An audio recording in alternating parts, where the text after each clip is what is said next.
precious way for us to begin today. In fact, I think that's all we need to do today. What do you think, Jenny? That might be a good thing. But we do have some other things we want to do. The obituary begins. Landis James Stewart, 76, slipped quietly away to Jesus, August 16, 2017. More than one person has remarked, I think they must have mixed up the obituaries because Jim Landis never slipped quietly into anything. And I think we all know that's true, and we would all agree with that fact. Jim is my friend. He is the friend of everyone in this room. And he has an abundance of friends in this community, around the nation, and yes, even around the globe. At the end of It's a Wonderful Life, Harry Bailey raises a glass to his big brother George and toasts him with those familiar words, to George Bailey, the richest man in town. His wealth had nothing to do with money.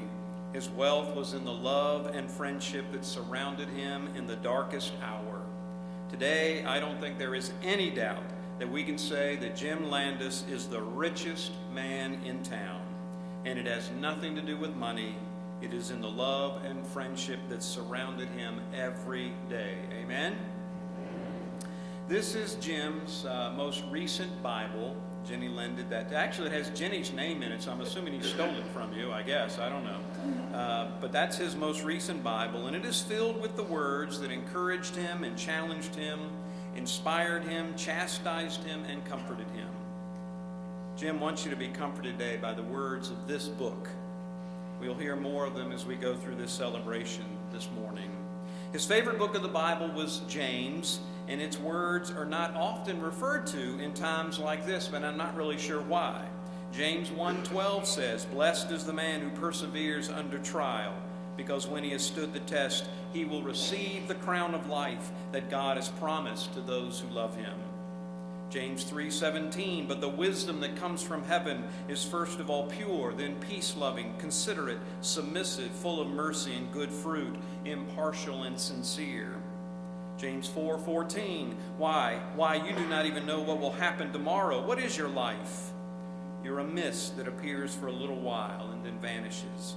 Instead, you ought to say, if it's the Lord's will, we will live and do this or that. I'd like to challenge everyone in this room today to read James before you go to bed tonight. You will be comforted, and Jim would be pleased. In truth, many things are going to bring us comfort as we celebrate the life of our friend today.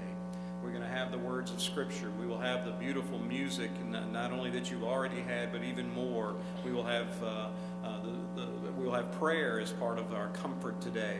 But we'll also we'll have the words of friends and family. So I'm going to invite several family members of Jim's family and friends, if they would now come and share. And I believe his daughter Dawn is going to go first.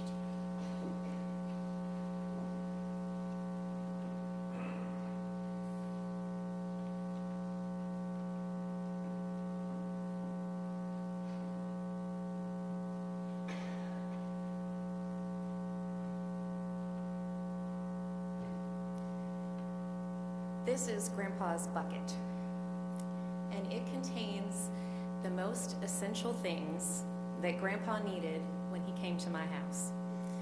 It has several kinds of glue, and it has several kinds of tape, and it has paint sticks.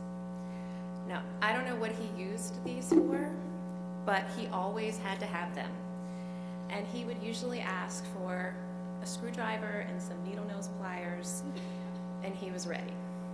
And whenever he came to my house, there was always some little project that he needed to do or task that he needed to fix.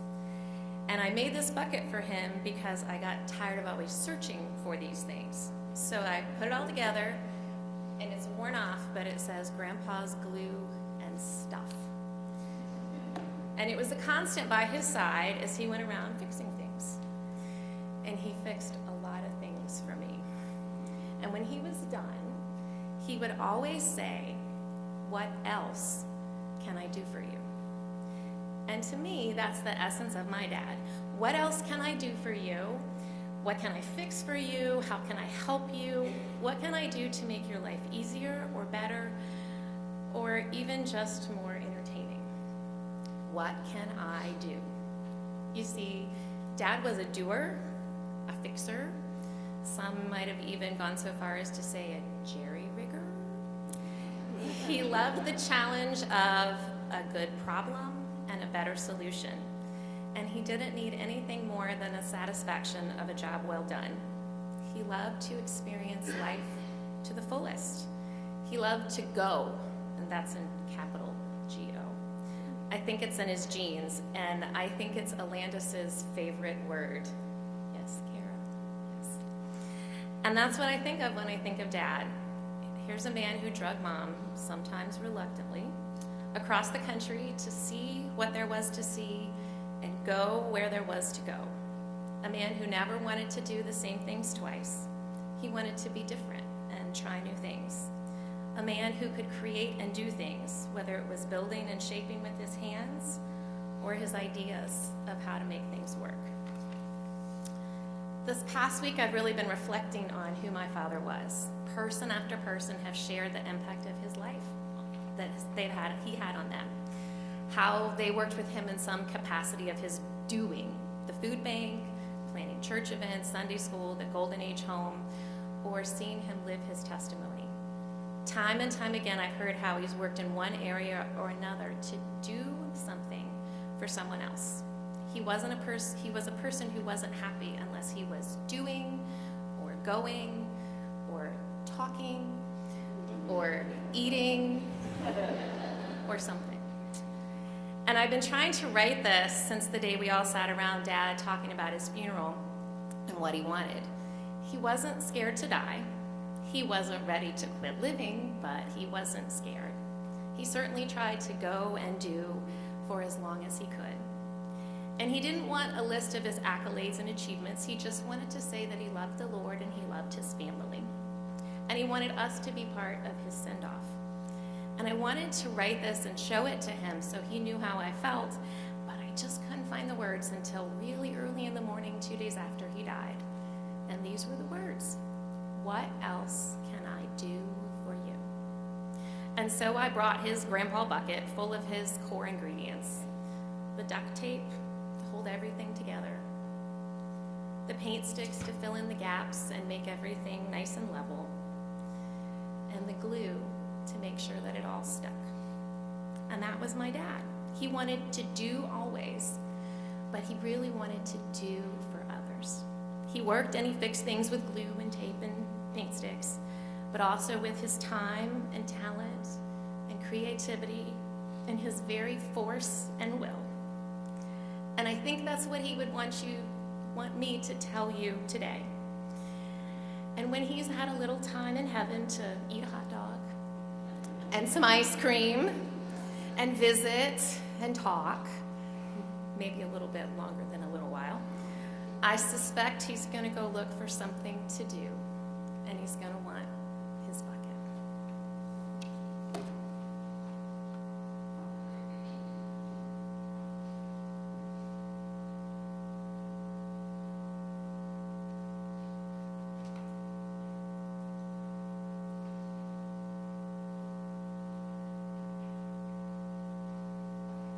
Another Landis. I'm Jim's older brother. I suggest you take your shoes off and curl your toes up there in the carpet, because here's my speech.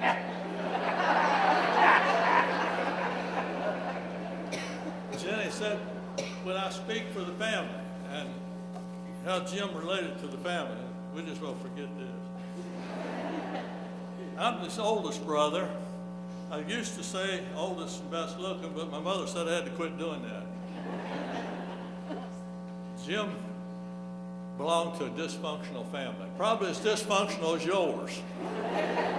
Maybe more so, maybe less, I don't know. But we had our problems just like all families do. As I say, I'm the oldest.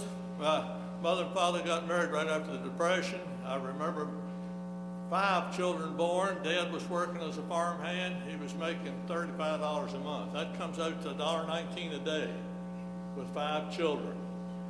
Finally found out in the paper, mother found an article where somebody wanted him to come work on their farm. Broadway, Virginia, for $100 a month with a house, a pickup truck, a cow, 2 hogs, all the eggs and chicken you can eat in a garden.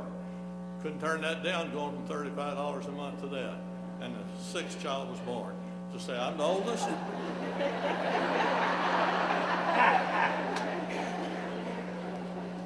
I'm the oldest.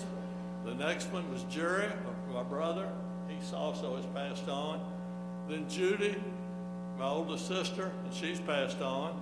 She was killed in a car wreck up here at Meadow Bridge and Shady Grove. I think that's right. Church there on the corner.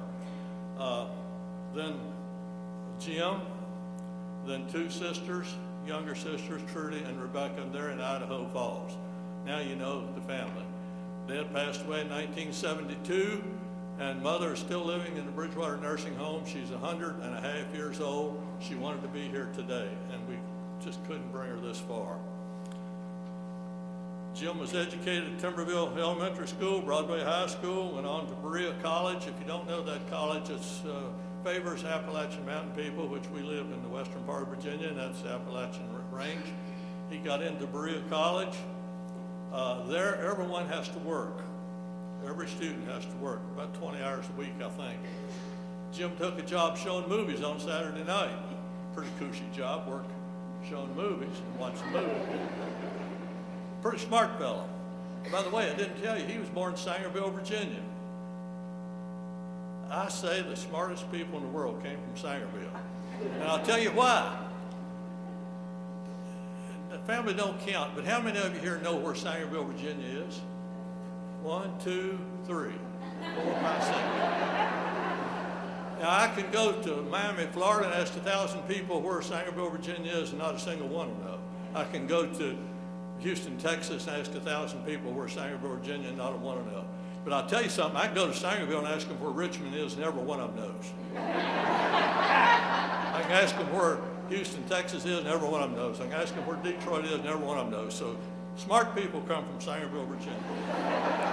Well, as I say, when he was in Berea, he had to work there 20 hours, showing movies. And he also joined the fire department. The college has everything, basically, the town there. A gift shop, and a restaurant, and a hotel, and pick your job wherever you want to work. So he showed movies and joined the fire department. That's 2 jobs. He not only got $40 a week, he got $80 because he worked 2 jobs. Cash spending money. He was down at he took industrial arts, and down at the woodworking shop, they were making things to sell in the gift shop. And the foreman down there that was teaching the children, the students said, we need to make more candlestick holders because we can't keep up with the demand in the gift shop. And Jim says, well, I'll tell you, my 2 older brothers started a woodworking shop when we was on the farm, and I was in the 7th grade, I believe, when we built the shop, and all through high school, I learned to turn on a lathe. I can turn those out, I can do that. That foreman says, you can't come down and show me. Jim went down and showed him. They put him on piecework, I don't know, 10 cents a candlestick or 20 cents, something like that. When he went to draw his first paycheck, the lady said, fire department, $40. Showing movies, that's $80. That's all I'm allowed to give you. Why is this ticket that I'm supposed to pay you $288? Jim says, I'm on piecework down at the wood shop, and I do that in my spare time. I can fill a 30-gallon trash can full of candlesticks in less than 2 hours. So he made $288 there. Jim was an innovator. After he got married, he came to Kinsale, started a woodworking shop. He built a table that Napoleon was supposed to sign the treaty on, and got burned up in fire. He took it out of the book, made the drawings, reproduced the table, and put a finish on it, 30 coats, and he said he guaranteed it for 3 generations. Guarantee a finish for 3 generations. Does that hit you? That's called modern marketing. I don't know who's going to take over. Don, you and David will be the 2nd generation. Coop and Brooke will be the 3rd generation, guaranteeing that finish, I guess. Anyways, we grew up on the farm. I'll have to tell you a little bit about this. Jim had 9 lives, and he used all 9 of them. When he was 2 years old, we were sitting outside. We didn't have air conditioning. $35 a month. No, you didn't have air conditioning. Sitting out on the on the east side of the house after the sun went down in the evening, out where it was cool. And here comes Jim, 2 years old, outside. Excuse me. And he's got his finger in his hand.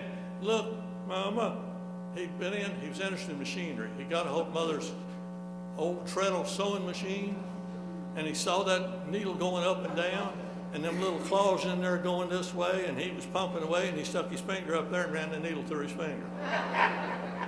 First case with machinery. Second, we were at a neighbor's farm one day. They had a windmill, and they had what we call a jack pump, two great big gears that come together pumping water. And there was a grapevine nearby. We'd pull green grapes off and put them down in between those gears as they turned, and the squashed grapes would come out the bottom. You know what Jim did? Put his finger in there through the gears.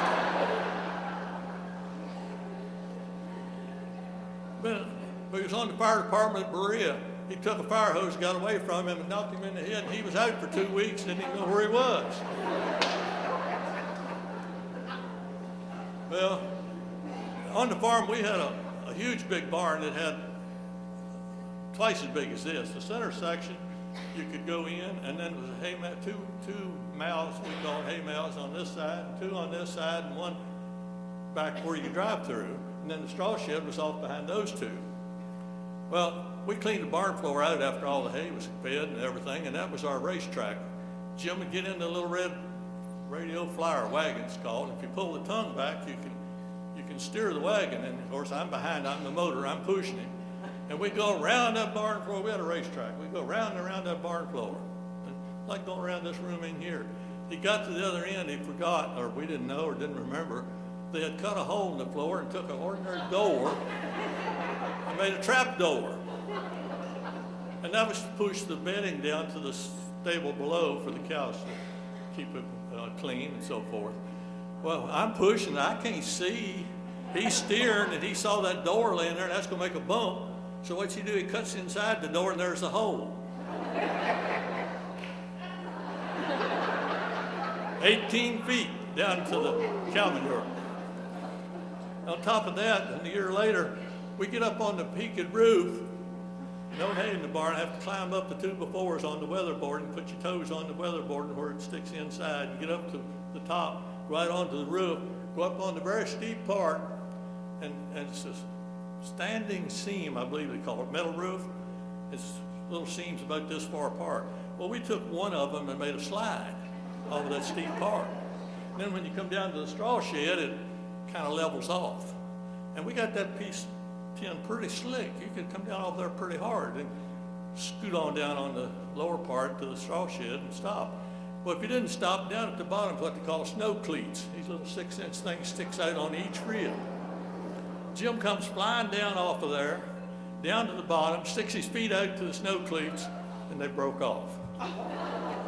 He went over the edge, 30 feet, limestone rock down below. But he didn't fall, he hung on the gutter. You, go get Dad. So I got to climb back in, climb down, go find my father. He's got to go find the ladder, and Jim's hanging up there. Y'all hurry up, hurry up.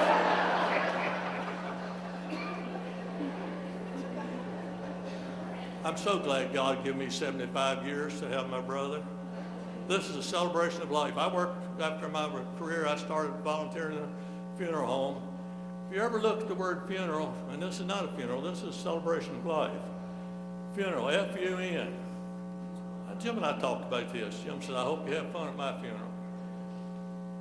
E-R-A-L, real fun. Jim would want us to have real fun today. The Bible says 70. I'm on borrowed time. Many of you are on borrowed time. We're just so glad that God let him have us this long. Thank you.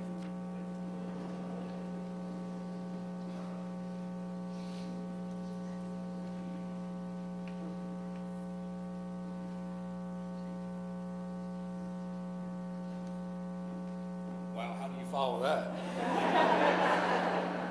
I am not from Sangerville, Virginia. But one thing I can tell you is, and I did not know it was on the map, I was not one of the 6 people to raise my hand, but I can honestly tell you I will leave here today knowing where Jim got his gift to gab. My name is Steve Levy. We were friends of the family for Landis all of our lives, from the days of Southside Church and Nazarene. I'm going to do my best to get through this here today. But, you know, I was asked to say a few words about some stories and stuff to tell. And, you know, seeing Don up here, the one story that came to my mind is when we decided as a family to go to Cass Mountain Railroad in West Virginia. And my dad and Jim were supposed to be responsible for bringing the food up the mountain. And we got to the top of the mountain and realized that there was no food to be had. They had forgot left in the car. And then we all had to sit around and share the one hot Coca-Cola that Dawn had with her, and we all took sips of one until we got back down the mountain. But, you know, coming up here, and, you know, the other thing I need to say is between Jim and my father, I think they could have put together a brochure for the state of Virginia for every hot dog joint in the Shenandoah Valley, for sure. But, you know, driving up here yesterday from Atlanta and just thinking about what I was going to say, I think that, you know, maybe change the mood just a tad, but I think the thing that I always remember about Jim Landis is he seized the moment, whether it was frying potatoes, my God, we know how he loved to fry potatoes, whether it was listening to Jerry Clower tapes or whatever, he just enjoyed the moment, he captured the moment. You know, a lot of us, I think, go through day to day with superficial aspects of our daily lives, and we really don't appreciate the moments. And I think, you know, here today, you know, we're going to relive some of those moments, but everyone needs to just enjoy those moments because they're not always going to be with us. And I think that's the legacy that he'll always leave with me and my family. And it was obviously an honor to know him and continue to help Jenny and the family. But anyway, you can uncurl your feet and put your shoes on because this was my speech.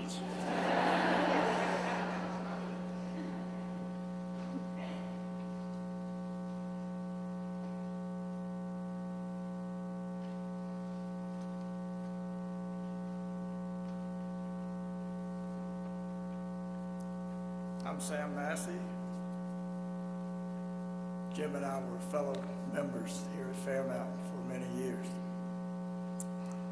And over the past few days, I have thought much about my friend Jim. When did we meet? When did we become friends? I could go to a calendar and pinpoint probably exactly when we met.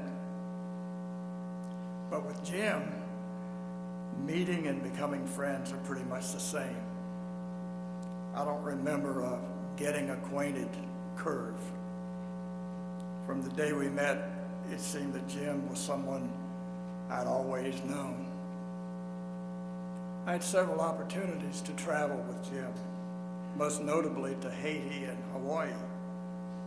It was during these trips that I learned that Jim was an accomplished tour guide, and he had an uncanny ability to choose the best restaurant, and he was a better storyteller than Garrison Keillor. He was an incredible team player. No matter the project, he was all in. In 2003, Fairmount sent a mission team to Haiti. Both Jim and I had the privilege of being members of that team. Some from the team of 15 who are here today may recall this. I remember that an incredible amount of work was done during that week in early November. An add-on project was to install wiring and lighting in the Blanchard Church Sanctuary. In order to work in the ceiling, we had to build a 12-foot step ladder, which was essentially two 12-foot ladders attached at one end and then braced to form a sturdy A-frame.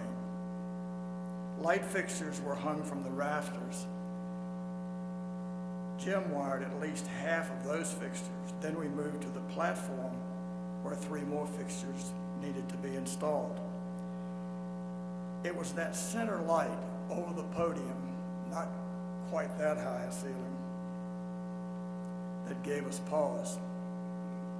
It had to be hung from the very highest point of the roof support.